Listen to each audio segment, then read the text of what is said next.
All right, so listen to this. It's deadline day. Oh, wow. The January transfer window is about to slam shut. Yeah. And we're diving deep into all the madness with the Standards live feed, Transfer News Live. All right. You'd better buckle up because things are already crazy. I bet. It's always electric on deadline day. You just know. Oh, yeah. It's like a pressure cooker for clubs. Mm-hmm. It's their very last chance to kind of like finalize their squads. Yeah. And, you know, sometimes those last-minute decisions can make or break a whole season. For sure.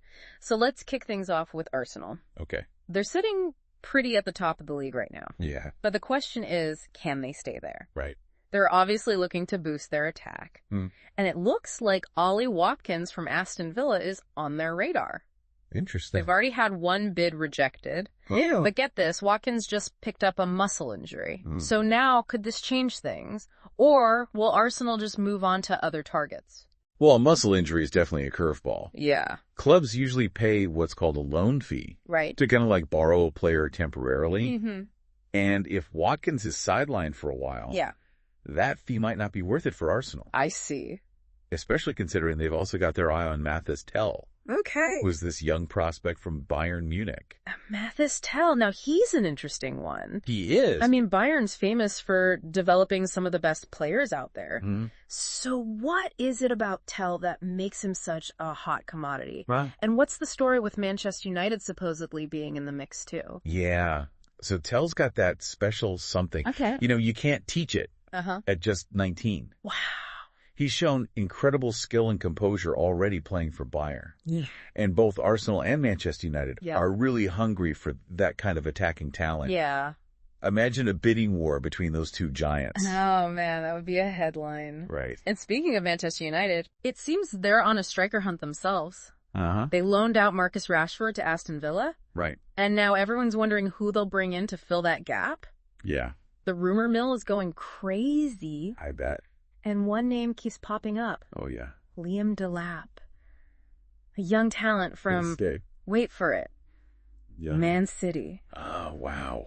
Could you imagine the shockwaves if they snatched a player from their rivals? Oh, it would definitely turn heads. I think so. You know, pulling off a deadline day swoop like that. Yeah. Signing a player right before the window closes. That's a major statement. For sure. Now, Delap, he's got massive potential. Okay. But he needs playing time to develop. Right. It all comes down to whether United sees him as a long-term project or someone who can make an impact straight away. I see. But wait, there's another name being thrown around for Manchester United. Oh, really? Christopher Nkunku? Okay. He's at Chelsea now, but not getting much game time. So isn't it interesting that they're looking at two very different types of strikers? It is. Yeah. You've got Delap, who's that young, hungry player. Yeah. Needs nurturing. Right. Well, Nkunku is more experienced and could contribute right away. Okay.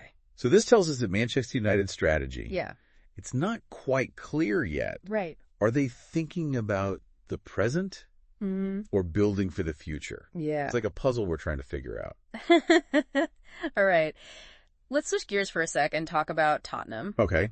They're also trying to add some punch to their attack. Yeah. They've already brought in Kevin Danso on loan. Right. But their pursuit of Axel Disasi seems to have hit a snag. The Disasi saga. This one has more drama than a soap opera. Oh, tell me about it.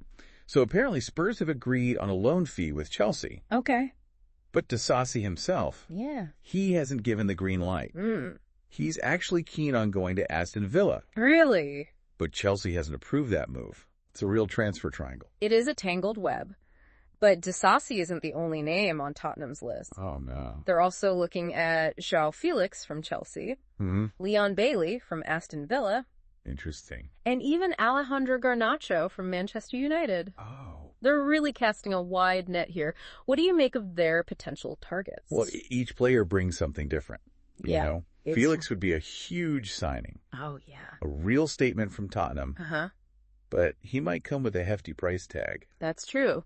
Bailey, on the other hand, he's got that Premier League experience. Right. Which can be so valuable. Definitely. As for Garnacho, that seems like a long shot. I think so. Considering Manchester United needs attacking reinforcements themselves. Right. So many moving pieces, so many potential deals. I know, it's crazy. It's just fascinating to see how these clubs are maneuvering. Absolutely. And strategizing. Yeah. Don't you think? Definitely.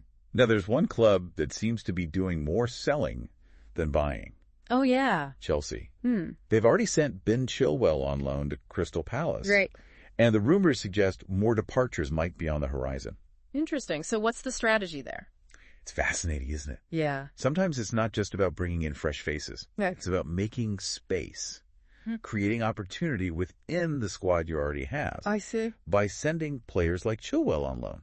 Yeah. They can get valuable playing time. Right. And maybe even increase their market value. Okay. It could all be part of a bigger plan for Chelsea. Yeah. To kind of like rebuild in the summer. And what's intriguing about that Chilwell deal is that Crystal Palace actually wanted El Hadji Malik Diouf first. Oh, right. But he turned out to be too expensive for them. Yeah, that's right.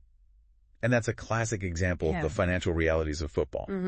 Sometimes a club has to adjust their targets based on their budget. But bringing in Chilwell, that's still a shrewd move for Pal. Yeah. He's a quality player. For sure. Who could really make a difference for Okay. Before we move on, there are a couple other developments worth noting. Oh, okay. Ipswich Town are signing Sumto Boniface. Right. He's a young defender from Chelsea's academy. Okay. And in a move that's sure to raise eyebrows, Arsenal's Jorginho. Yeah. He's set to leave on a free transfer in the summer. Wow. To join the Brazilian club Flamengo. Interesting moves, both of them. Now, a free transfer, that means a player's contract is ending. Right. And they can join a new club without a transfer fee. Okay. Boniface is a highly rated prospect. Yeah. And Ipswich have done well to get him. As for Jorginho, it seems he's looking for a new challenge. And Flamengo are getting an experienced midfielder for free. Wow. It's a win-win situation. It is. It's a reminder that deadline day isn't just about those big money signings, is it? Definitely not. It's about clubs of all sizes. Yeah. Making moves that fit their strategy and budget. Absolutely. We're back and diving even deeper into this deadline day madness. The rumor mill is still spinning like crazy. Yeah, it's like drinking from a fire hose. I know, right? So many names, so many potential deals. It's hard to keep up. But that's what we love about deadline day, isn't it? Oh, absolutely. It's unpredictable. Yeah. And it reminds us that in football, anything can happen. For sure. Speaking of changing fortunes, remember we were just talking about Arsenal's search for a striker? Well, the latest whisper is that they might be considering a move for Joao Felix. Oh, wow. Now, didn't we hear earlier that Chelsea isn't keen on selling to a rival in the Premier League? We did. This could get interesting. For sure. A Joao Felix transfer, that would definitely shake things up. He's a player with so much flair and creativity. Right. And he could bring a whole new dimension to Arsenal's attack. Yeah. But Chelsea's got their own situation to sort out. Right. They've got this massive squad. Yeah. And they seem to be more focused on trimming it down than actually bringing in new players. It's like they're playing chess, isn't it? Yeah. Trying to anticipate everyone's moves. Right. And plan a few steps ahead. It's all strategy. Definitely. Speaking of strategy, let's circle back to Tottenham for a second. Okay. Remember their pursuit of Axel Disasi? Oh, yeah. That's become a real saga. Chelsea's willing to let him go on loan. Right. But Disasi himself seems to prefer Aston Villa. Wow. Talk about a complicated love triangle. I know. No. It really highlights that human element of deadline day, doesn't it? It does. It's not just about clubs negotiating fees and contracts. Yeah. It's about players having their own aspirations, their own ambitions. Absolutely. A desire to play for a club where they feel valued and have a chance to really shine. I think that's so important. You're right. It's easy to get caught up in the numbers. All the transfer fees. But at the end of the day, it's the players who create the magic on the pitch. Totally. And speaking of players who make magic happen. Oh, yeah. Let's not forget about Manchester United. Right. And their ongoing search for a striker. Yeah. They've been linked with Liam Delap from Man City, Christopher Nkunku from Chelsea, right? Even Leon Bailey from Aston Villa. Wow. So they're really exploring every option. It seems like it. It's like a chef trying out different ingredients to find the perfect recipe for success. That's a great analogy. Each of those players brings something different to the table. D-Lap represents youth and potential. Okay. Nkunku offers experience and that immediate impact. Right. And Bailey has that Premier League knowledge. Yeah.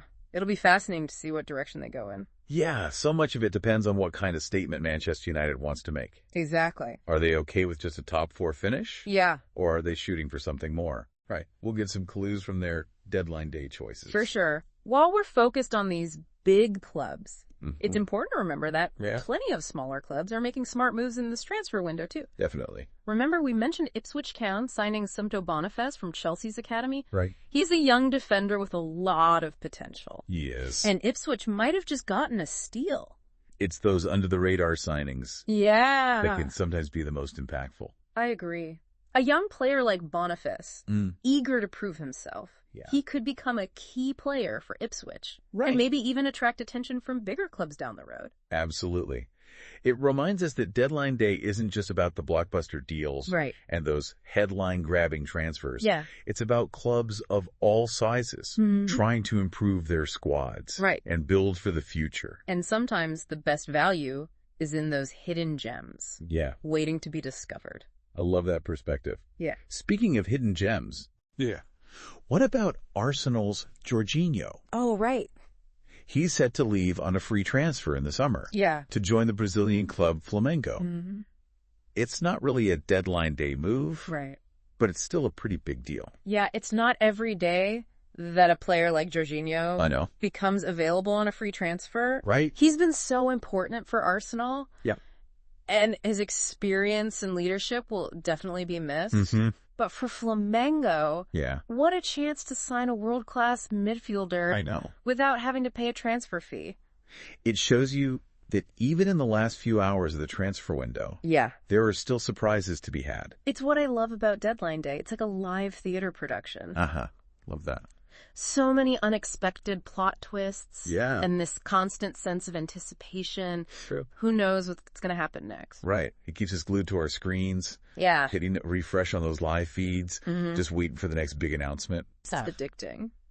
And with the deadline quickly approaching, the tension's just going to keep building. Oh, for sure. Buckle up. Okay. We're in for a wild ride. All right. We are back for the final act of this Deadline Day drama. The clock is ticking down, and the pressure is on for these clubs to finalize those last-minute deals. It's been wild, hasn't it?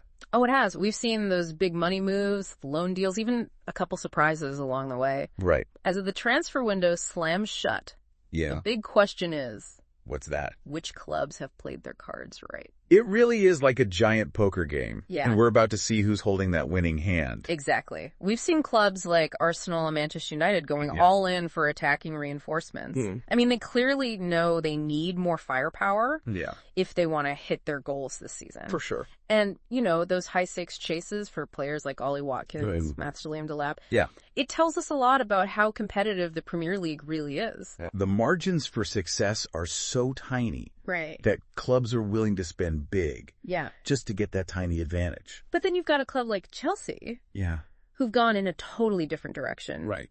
Focusing on shrinking their squad, freeing up resources. It's a calculated risk. Yeah. But it just might pay off in the long run. So how do you see that playing out? Well, by sending players like Ben Chilwell and Axel Disasi out on loan, they're not just giving those players a chance to develop. Okay. But they're also making room for potential new players in the summer. I see. It's a long-term plan, you know. Yeah.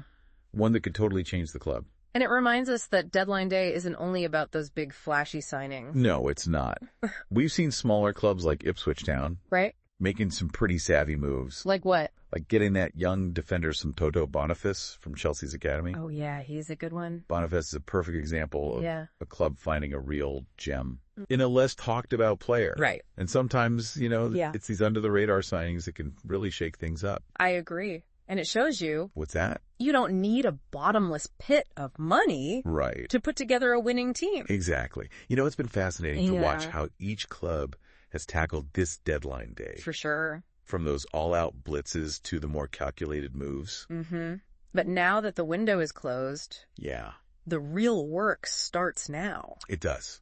Now it's up to those managers and the players right. to make all these new additions work. Make them fit. Exactly. Yeah. Will the new guys gel with their teammates? Yeah. Will they get used to their new environment? Mm-hmm. Will they live up to all the hype? Right. It's like all those questions we were asking earlier. Exactly. Those are the questions we'll see answered in the coming weeks and months. So as we wrap up our deadline day deep dive, I can't help but wonder. What's that? Which of these moves is going to have the biggest impact on the Premier League table? Oh, good question. Which clubs are going to be celebrating their deadline day deals?